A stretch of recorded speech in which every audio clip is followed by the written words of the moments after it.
Captain Jake Morrison walked slowly across the bridge of Earth's dawn, his eyes fixed on the massive structure growing larger in the main view screen. The space station was unlike anything humanity had ever built. It stretched for miles in every direction, its dark metal surface covered with strange symbols that seemed to shift and move in the starlight. This was where humanity would meet the Galactic Council for the first time. Jake had dreamed of this moment since he was a child reading about space exploration.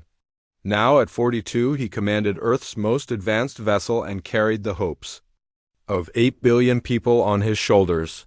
His crew was the best Earth could offer. Dr. Lisa Turner stood at the science station, her keen eyes already analyzing every detail of the alien structure.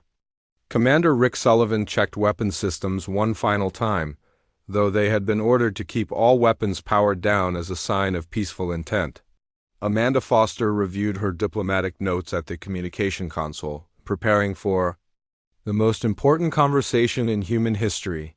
Engineer Carlos Mendez monitored the ship's systems, making sure everything ran perfectly for their historic arrival. The space station orbited a dead world, its surface scarred by ancient impacts and covered in the dust of forgotten civilizations. Jake wondered what had happened here, what species had once called this place home. The Council had chosen this location for first contact, claiming it was neutral ground where no single species held advantage. A deep voice crackled through the communication system, speaking in perfect English. "Earth vessel, you are cleared. To dock at Bay 73, follow the guidance beacons. Welcome to Council Station Alpha." The voice belonged to their first alien contact, though it sounded almost human through the translation systems. Carlos guided their ship through the docking procedure with steady hands. The bay doors opened to reveal a chamber large enough to hold a dozen ships the size of Earth's dawn. As they settled into the docking clamps, Jake could see movement through the transparent aluminum walls, shapes that were definitely not human. Watched their arrival, the airlock cycled with a soft hiss, and Jake led his team into the station. The corridor beyond was enormous, built to accommodate beings much larger than humans. The walls glowed with soft blue light, and the air carried strange scents that reminded Jake of ocean spray mixed with something metallic. Their escort waited for them at the end of the corridor. Jake's first sight of an alien being took his breath away. The creature stood nearly 8 feet tall on 4 legs that ended in sharp points. Its body was covered in what looked like natural armor, dark green and shining. 2 arms extended from its torso, each ending in hands with too many fingers. But it was the head that truly marked it as alien. Large compound eyes dominated its face, while mandibles clicked softly as it spoke. "I am Guideseeker Thrax of the Vrex," the being said, its voice emerging from a device attached to its throat. "I will escort you to the council chamber. Please, follow me and do not touch anything along the way." They walked through corridors filled with wonders Jake had never imagined. Windows showed the vastness of space, but also revealed other sections of the station where different atmospheres created clouds of colored gas. They passed other beings, each more strange and wonderful than the last. Creatures made of what appeared to be living crystal floated past without touching the ground. Beings that looked like walking trees moved with slow dignity through specialized sections filled with rich soil and growing plants. But Jake noticed something that troubled him. Every alien they encountered stopped what it was doing to stare at the human group. Not with curiosity, as Jake had expected, but with what looked like fear. Some moved quickly away from the humans, while others watched them with obvious tension. "Guideseeker Thrax," Amanda said carefully. "Our first contact meetings common here?" The Vrex's compound eyes turned toward her, reflecting the corridor. "Lights like dark mirrors." "Not uncommon, though your species presents certain unique considerations." "What kind of considerations?" Rick asked, his military training making him alert to any sign of threat.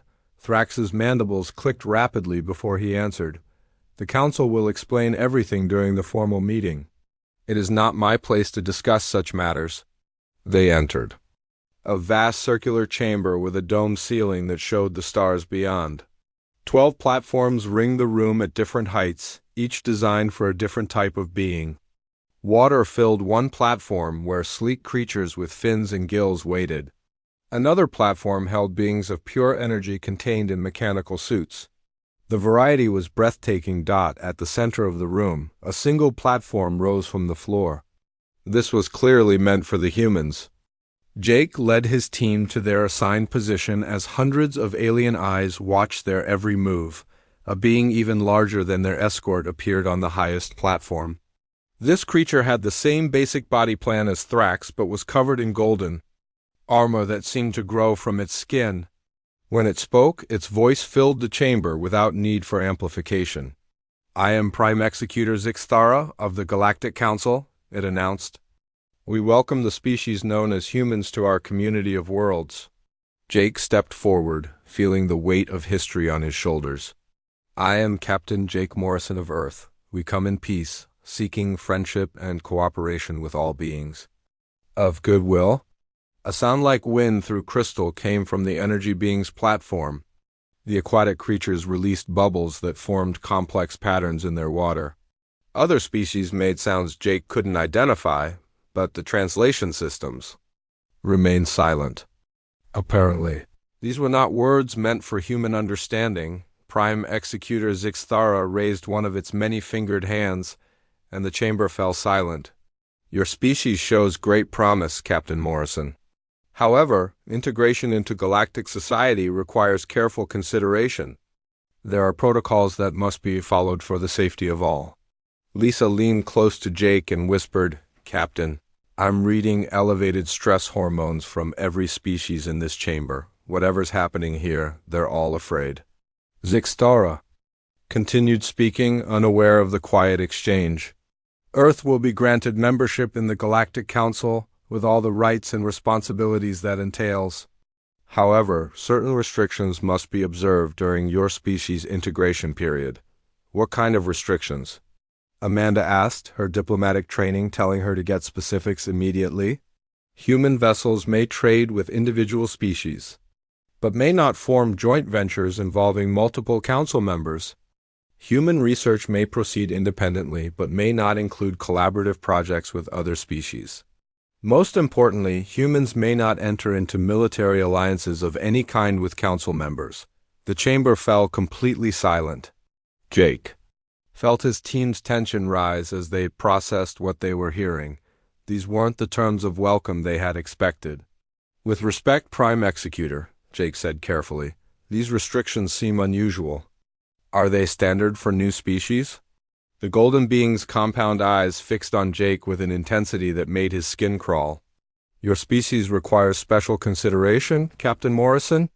The Council has determined that these measures are necessary for galactic stability." Rick's hand moved instinctively toward his sidearm before he caught himself. The movement was small, but Jake noticed several aliens react with visible alarm from one of the lower platforms. A voice spoke in accented English. "Perhaps the humans would benefit from time to consider these terms?" The speaker was smaller than the others, with smooth blue skin and large eyes that seemed almost human in their expression. Zixthara mandibles clicked with obvious irritation. "The Nolorian delegate speaks out of turn. The terms are not subject to negotiation." But Jake caught something in the blue alien's tone, a subtle emphasis that suggested there was more to say. He filed that information away for later consideration. "We understand," Jake said finally. "Earth accepts membership in the Galactic Council under these terms, pending review by our government." "Excellent," Zixthara declared. "Guideseeker Thrax will escort you to quarters where you may rest before your return journey. The formal documents will be prepared for your signature." As they left the chamber, Jake couldn't shake the feeling that something was very wrong with this entire situation. The quarters assigned to the human delegation were comfortable but clearly designed for surveillance. Rick Sullivan had found 3 different types of monitoring devices within the first hour, hidden in the walls and furniture with technology far more advanced than anything Earth possessed. He disabled them quietly while the others pretended to rest. Jake Morrison sat at the room's single table, reviewing everything they had witnessed in the council chamber. The fear in those alien eyes haunted him. These were beings who had mastered faster than light travel, controlled vast sectors of space, and wielded technology that seemed like magic to human minds. Yet they were afraid of a species that had barely left its own solar system. Lisa Turner worked at her portable laboratory setup, analyzing the air samples and biological traces she had collected during their walk through the station. Her findings were disturbing. Every alien species they had encountered showed elevated stress responses when humans were present. Heart rates increased, chemical signatures changed, and behavioral patterns shifted toward submission or flight responses. "It's like we're natural predators to them," Lisa whispered, keeping her voice low despite Rick's assurance that the monitoring devices were offline. "But that doesn't make sense. We're physically smaller and weaker than most of the species we've seen."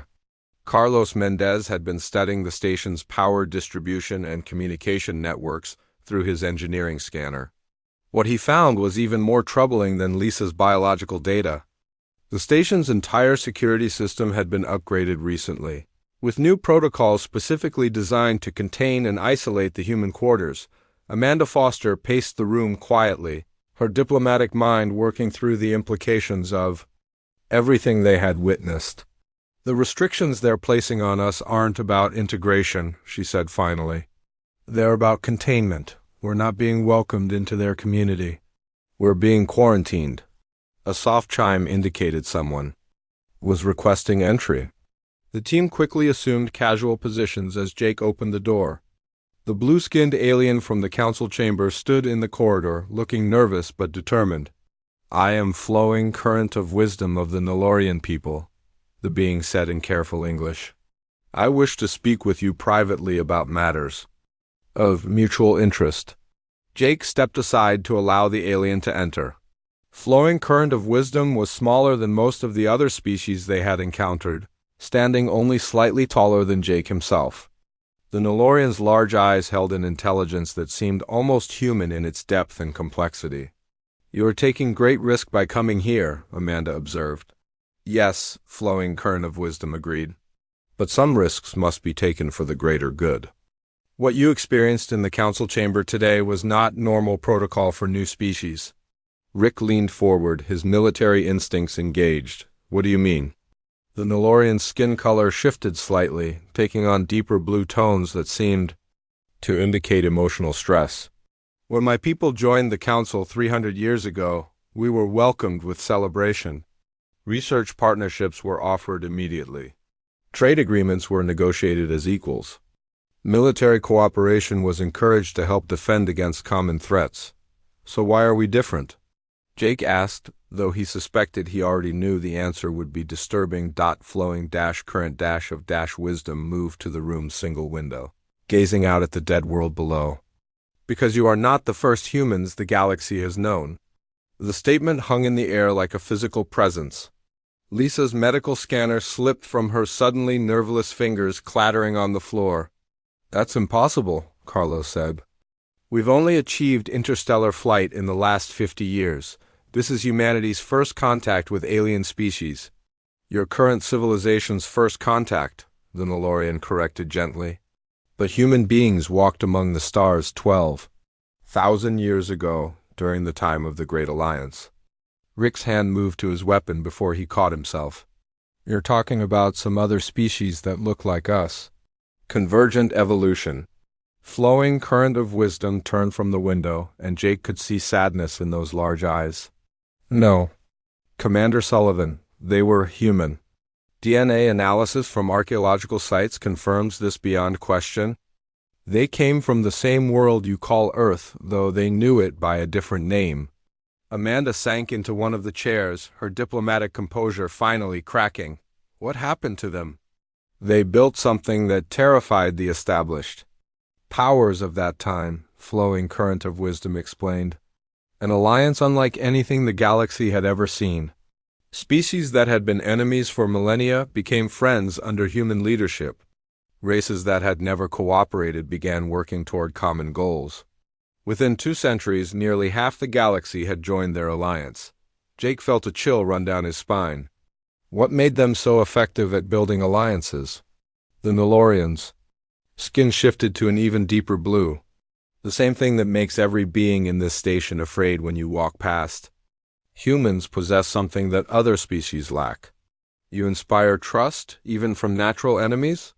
You make others want to be better than they are. You unite where others divide.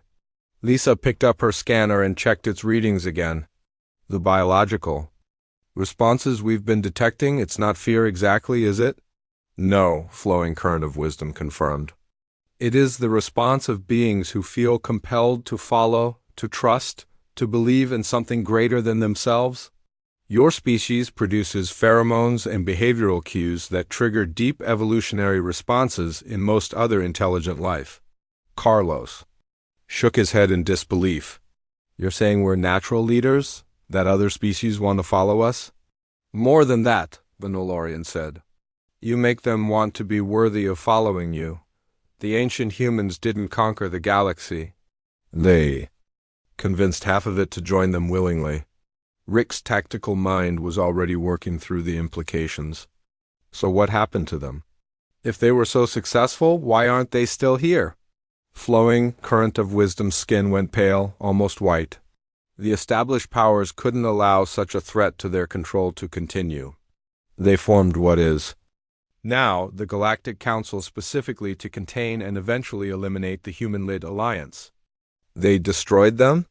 Amanda asked, her voice barely a whisper. Not destroyed, isolated, cut off from their allies.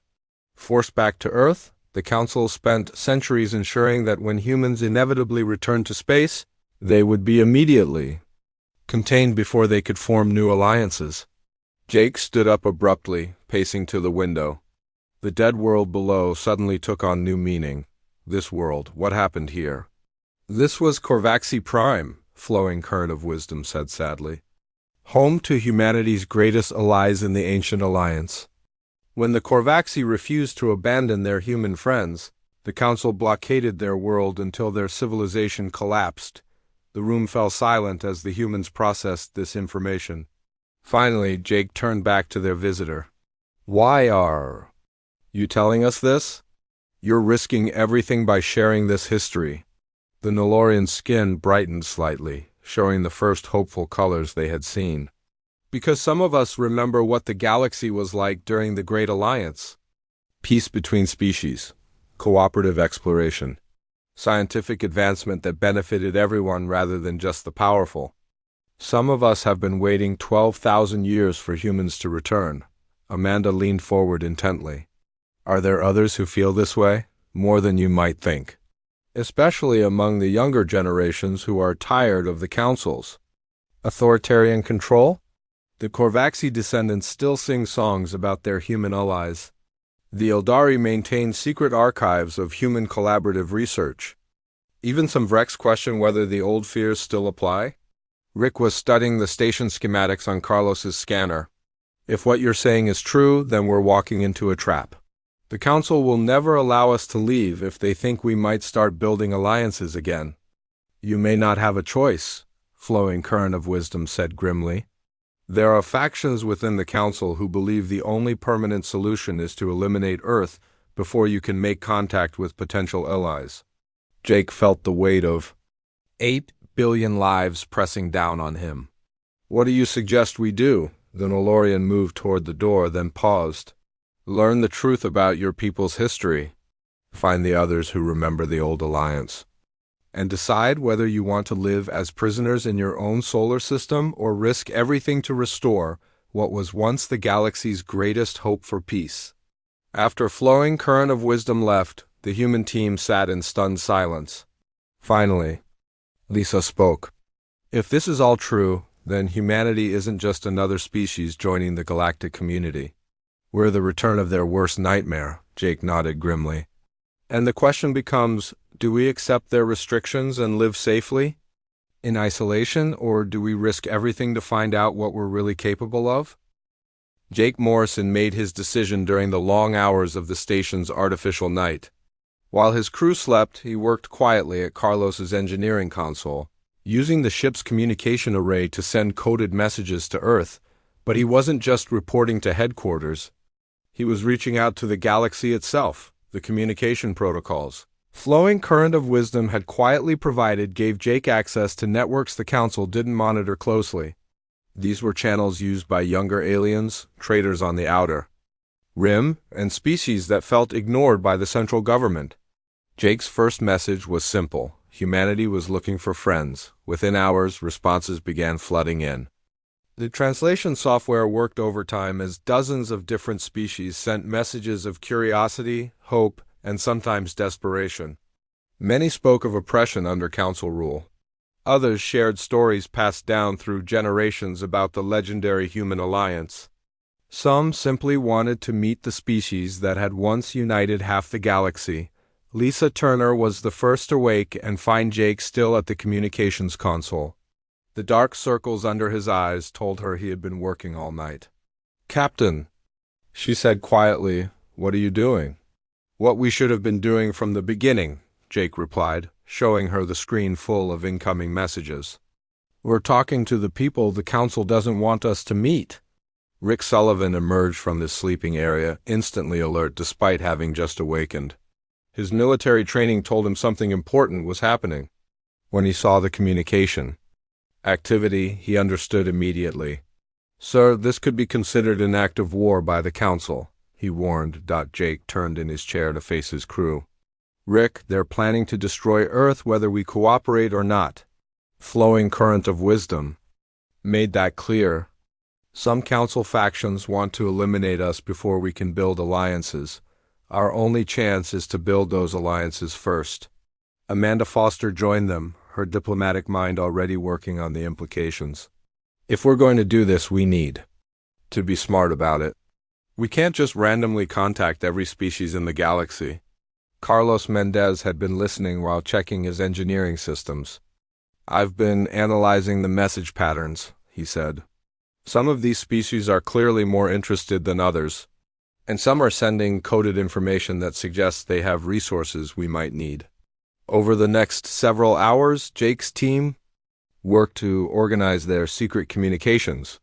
They identified 3 species that seemed most promising for a potential alliance. The Korvaxi descendants still maintained a warrior culture and possessed advanced military technology. The Eldari had preserved much of the ancient scientific knowledge from the human alliance period. The Threnody were master diplomats who maintained extensive trade networks across the galaxy. The first real breakthrough came when Warsinger, Vex of the Korvaxi, responded to their messages with detailed information about his people's current situation. The Korvaxi had been scattered across multiple worlds after the destruction of their homeworld, but they had maintained their warrior traditions and their loyalty to the memory of their human allies. "My great ancestors spoke your names in their death songs," Vex's message said. "They told us that humans would return someday to restore the Great Alliance. Many of my people have waited generations for this moment." Lisa was fascinated by the biological data Vex included with his message. The Korvaxi were physically powerful beings, standing nearly 7 feet tall with natural armor plating and enhanced strength. But what interested her most was their psychological profile. Like humans, they seemed naturally inclined toward loyalty and pack bonding. The second response came from Mindseeker Vryn of the Eldari. Unlike the emotional message from the Korvaxi, Vryn's communication was precise and scientific. The Eldari had spent thousands of years preserving ancient research facilities built during the human alliance. These facilities contained technological developments that surpassed anything the current council possessed. "We have maintained your laboratories as sacred sites," Vryn explained. "The quantum computing systems you helped us develop still function. The biotechnology research continues in secret. We have made discoveries that could transform the galaxy, but the Council forbids us to share them." Carlos was amazed by the technical specifications Vryn included. The ancient human Eldari research had produced faster-than-light communication systems, advanced medical technologies, and energy sources that were completely clean and renewable. The third response was the most surprising. It came from current flows swiftly of the Threnody, and it included a detailed analysis of the current political situation across the galaxy. The Threnody had been monitoring Council activities for decades, waiting for an opportunity to challenge their authority. 47 species are ready to abandon the Council if leadership emerges, Current Flows swiftly reported. 31 more are undecided but lean toward rebellion. Only 12 species remain completely loyal to the current system, and 3 of those are only loyal because they fear military retaliation. Amanda studied the political data with growing excitement. Jake, if these numbers are accurate, the Council is far weaker than they appear. Most of the galaxy is unhappy with their rule, but their secret communications didn't go unnoticed forever.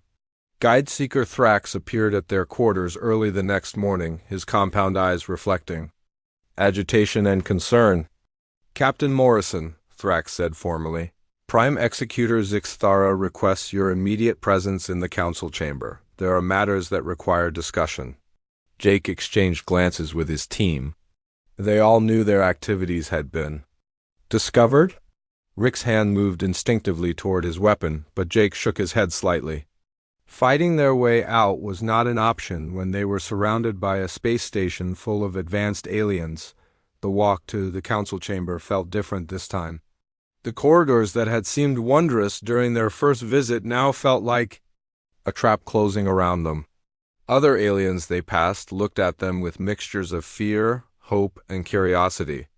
Word of their communications was clearly spreading. Prime Executor Zixthara waited in the Council chamber, but this time it was flanked by armed guards from multiple species. The ceremonial atmosphere of their first meeting was gone, replaced by clear hostility. Captain Morrison, Zixthara's voice carried undertones of anger and fear. You were told that humans were restricted from forming alliances with Council species. Yet our monitoring systems show extensive unauthorized communications with dozens of worlds. Jake stepped forward, feeling his team's tension behind him. We were making contact with species interested in peaceful communication. Is that forbiddance? 2. Do not attempt deception, Zixthara snapped. We know what you are doing. You are attempting to recreate the alliance that nearly destroyed galactic stability 12,000 years ago. From the various platforms around the chamber came sounds of agreement from some species and discord from others. Jake realized that even within the Council chamber, opinion was divided about how to handle the human situation. The Ancient Alliance brought peace and prosperity to half the galaxy, Jake said, his voice carrying to every corner of the chamber. Why do you fear something that helps so many species? Because it threatened the natural order, Zixthara replied. Some species are meant to lead, others to follow. The human alliance created chaos by suggesting all species were equal. New voice spoke from one of the lower platforms.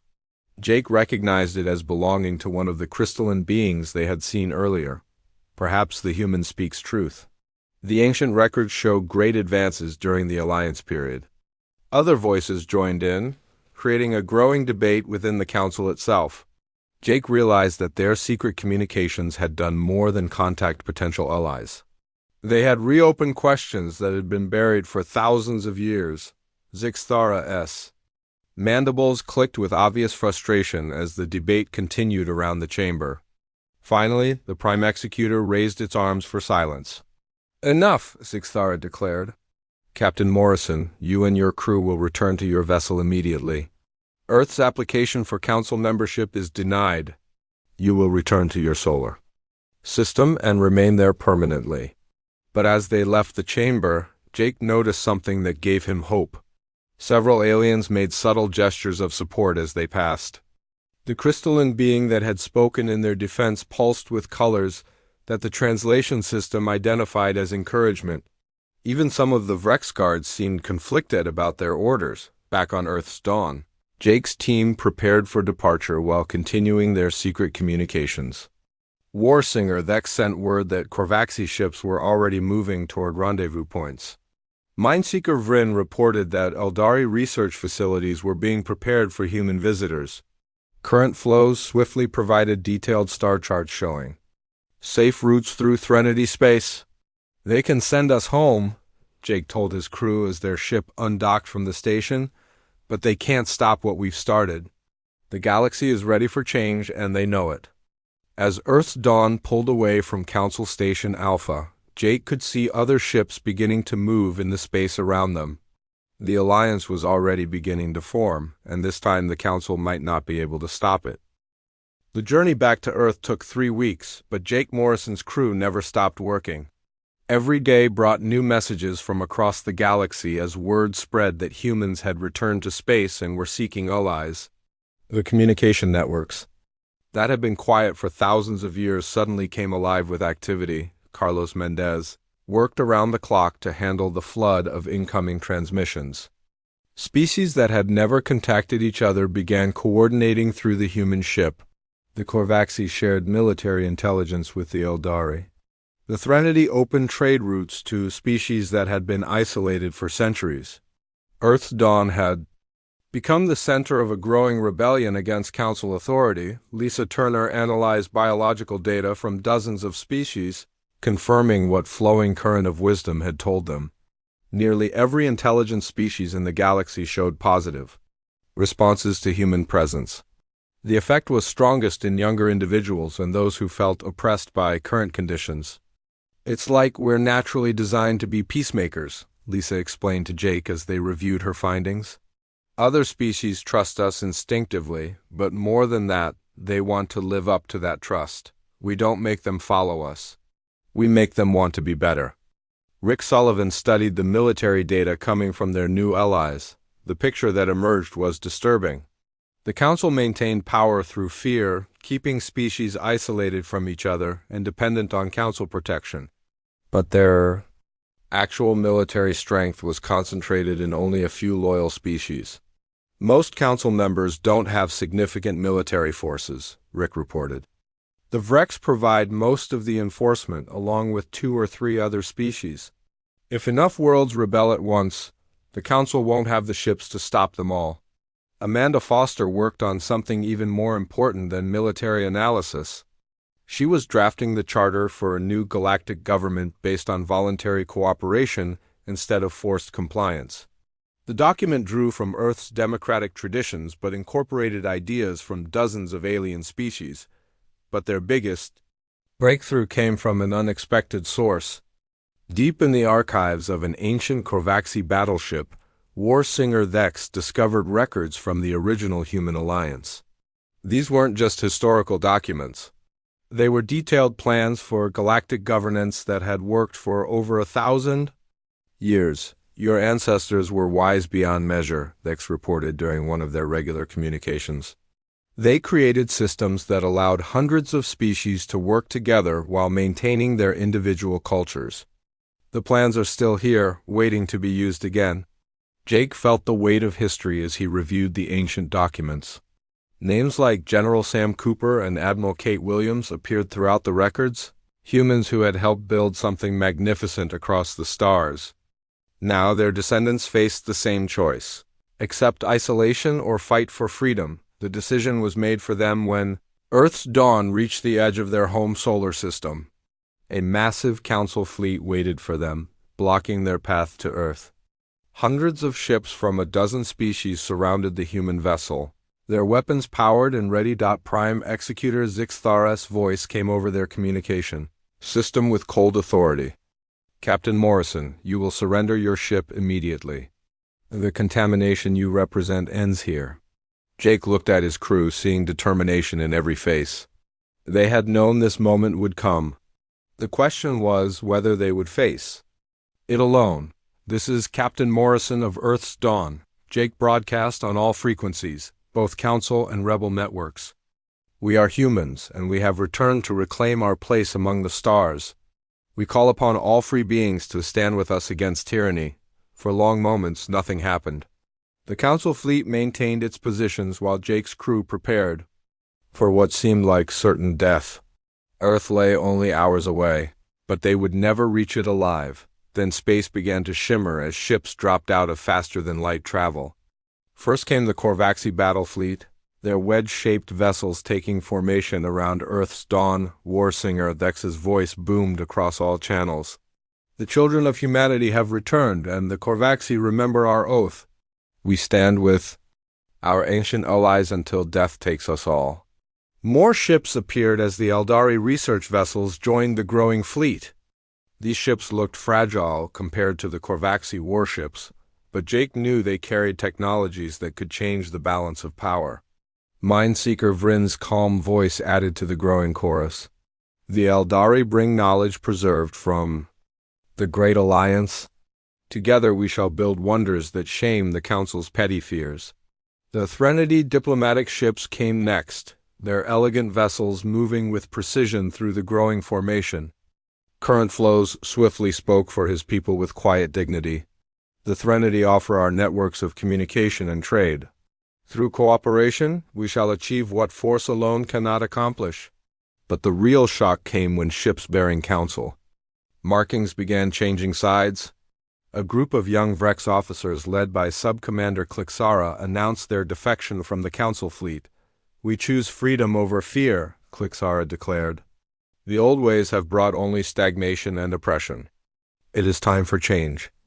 More Council ships joined the rebellion as crews made individual decisions to abandon their posts. Some species declared independence from the Council entirely. Others announced they were switching sides in the growing conflict. Prime Executor. Zixthara-S communications became increasingly frantic as the Council fleet began falling apart around him.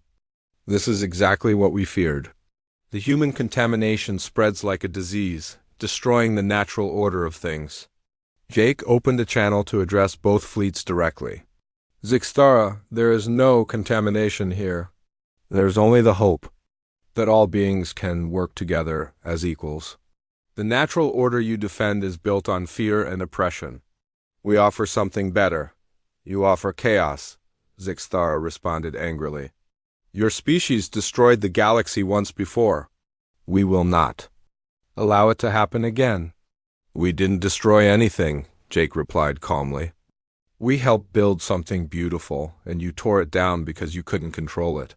Now we're offering to build it again, and you're afraid because you know most of the galaxy wants what we're offering. The standoff continued for hours. As more ships arrived from across the galaxy, species that had been enemies for centuries found themselves fighting on the same side. The rebellion was growing faster than anyone had imagined possible. Lisa monitored the biological responses from the various fleets and reported her findings to Jake. Captain, the stress levels in the Council ships are off the charts. Their crews are terrified, but not of us. They're afraid of their own leader's reaction to what's happening? Rick analyzed the tactical situation and found it almost unbelievable. Sir, we now outnumber the loyal Council forces 3-1, and more ships are arriving every hour. Amanda worked frantically on diplomatic solutions, trying to find a way to end the crisis without massive bloodshed. If we can get Zixthara to negotiate, we might be able to transition to the new system peacefully.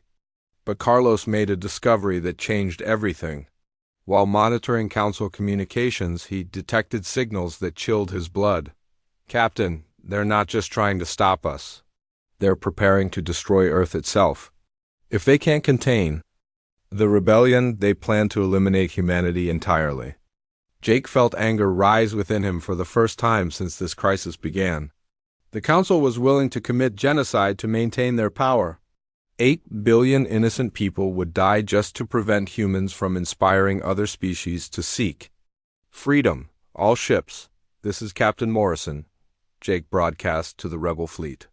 The Council intends to destroy Earth and everyone on it. We can't let that happen. It's time to end their reign of fear once and for all. The response was immediate and overwhelming. Every rebel ship powered weapons and began moving toward the Council fleet.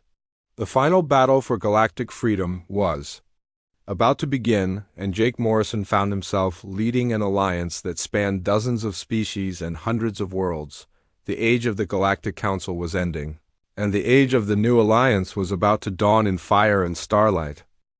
The two fleets faced each other in the darkness between worlds, weapons charged and ready for a battle that would determine the fate of the galaxy.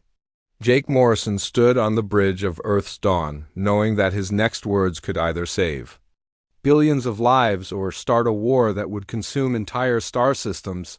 But before anyone could fire the first shot, Something unexpected happened.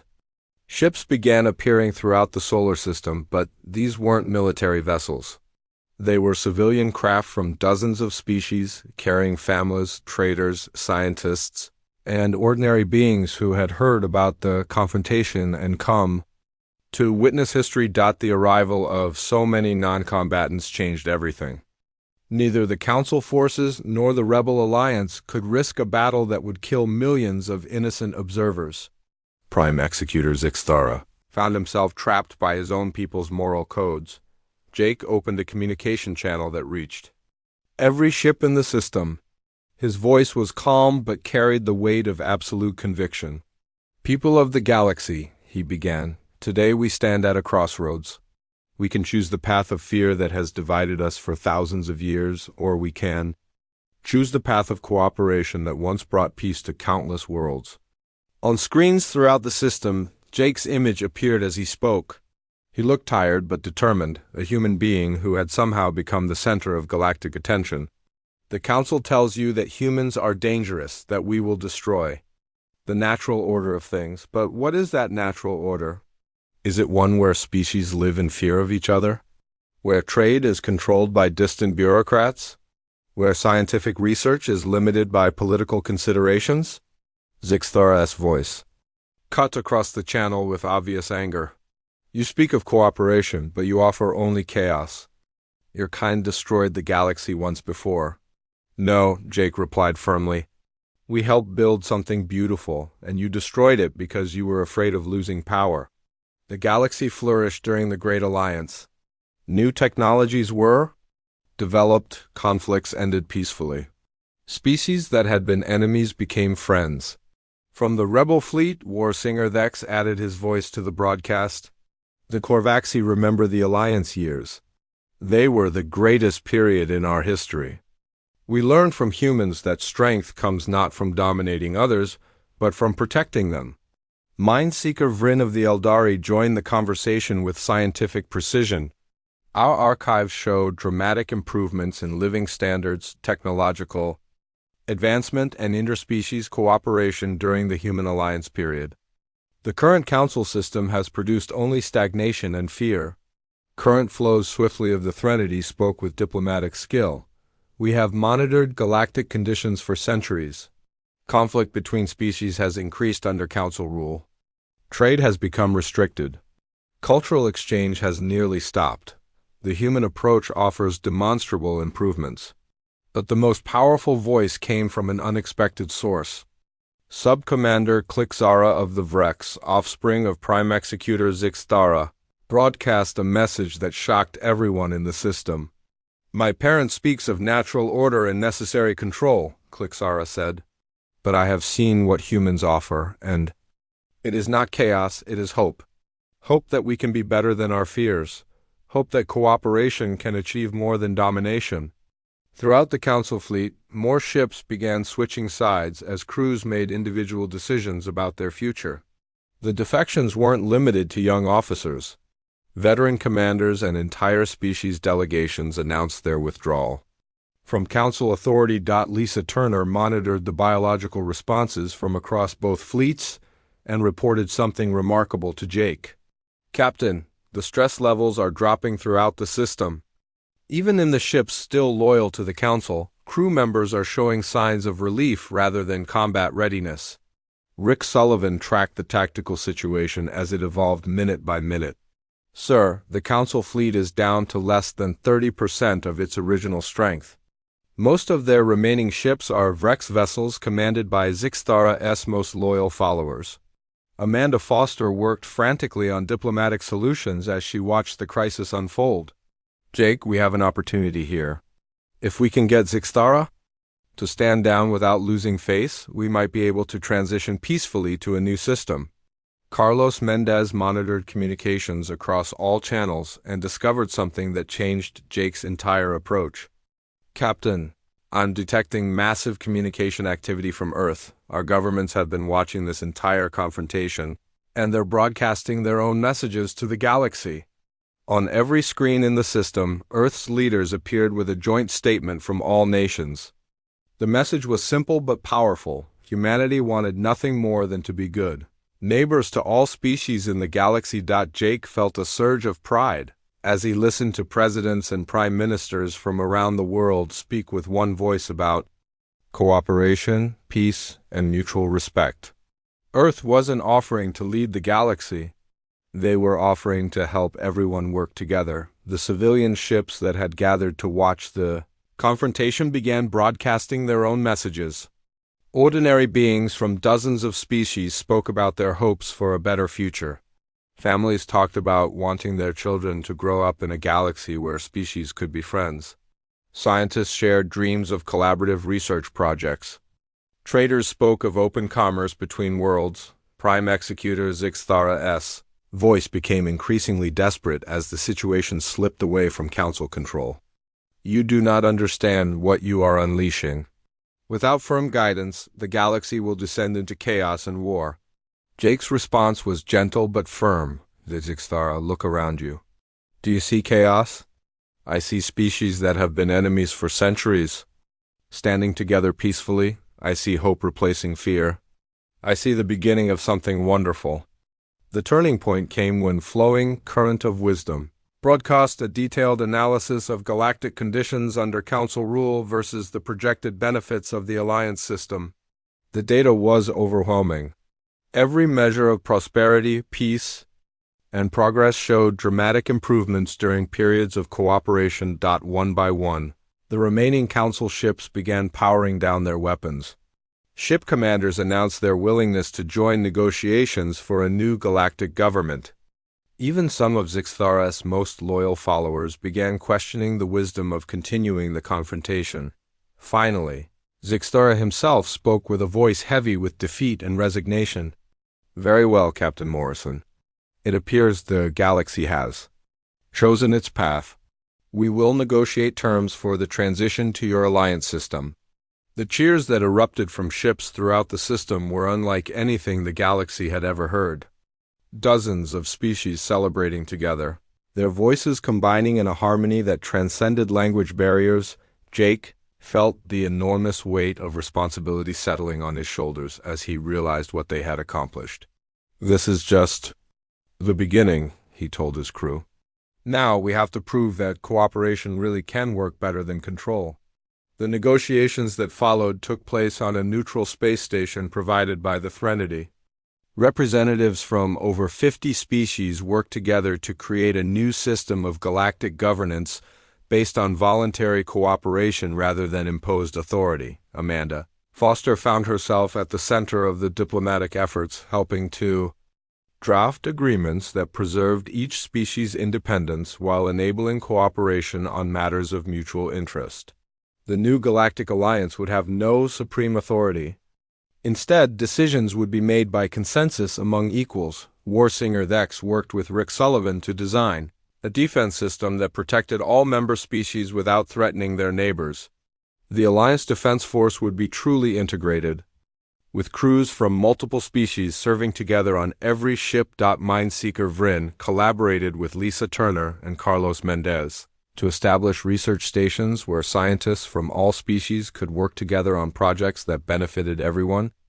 The technological advances that emerged from these partnerships exceeded everyone's expectations. Years later, Jake Morrison stood on the observation deck of Alliance Station, watching ships from dozens of species come and go in peaceful commerce and cooperation. Children from multiple worlds played together in the station's parks, learning each other's languages and customs. The galaxy had indeed chosen cooperation over control, hope over fear. The Great Alliance had returned, not through conquest or manipulation, but through the simple human gift of inspiring others to be their best selves. Jake smiled as he watched a group of young beings from 6 different species working together on a science project, their natural differences creating strength rather than division. The Council had been right about one thing: humans were dangerous to the established order. They were dangerous because they offered something better, and when given the choice, most beings preferred hope to fear. The age of the Galactic Council was over, the age of the Alliance had begun, and this time it would endure because it was built not on human leadership, but on the shared dream of all species working together toward a better future.